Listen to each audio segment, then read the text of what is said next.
Zondag is het post in de maaltijd en we kunnen bijkomen van het droege waar van de oude dagen. Maar mensen, het is nog maar begin februari en de winter komt stadig gewoon weer dichterbij. Wel, het waar van joen en vannacht. Ja, helder waar. Vrij helder waar, moet ik zeggen. Vrij rustig waar. En daar trok ik een lege temperatuur. Nou ja, lichte frost. 0 en min 3. En verder is de kans op dampwaar of mist. En daar trok ik weer glijdens ontstaan. Dus toch maar even een waarschuwing voor het verkeer. Een dubbele van mist en glijdens. De wind, net al te sterk, zie ik het meer en meer het zuiden op. En dan morgen hoe.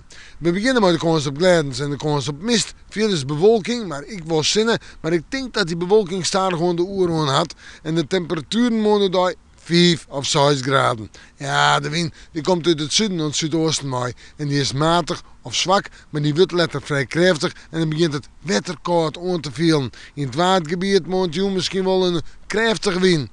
En dan het regenwetter, dat komt nog net in de nacht. Nee, dat spant er wel wat om en ik denk dat we het droog houden. We zetten terug naar het vooruitzicht. Toonsje, betieden rein, vooral in het tweede pad van de dag, 8 graden als temperatuur. Vreed, ik rein, maar ik werd droege perioden en zo'n 6 graden als temperatuur. En dan komt het weekend, ik zei het al, de winter komt dichterbij. Ik heb hier te sneeuw staan, een kouder waardtype, 3 of 4 graden, nu daar op sneeuw en 0 in de nacht misschien wel meer niet. Ja, en dan is het even afwachten. Wat beter, komt die winter of net? We moeten morgen maar weer even in het waarschuwen.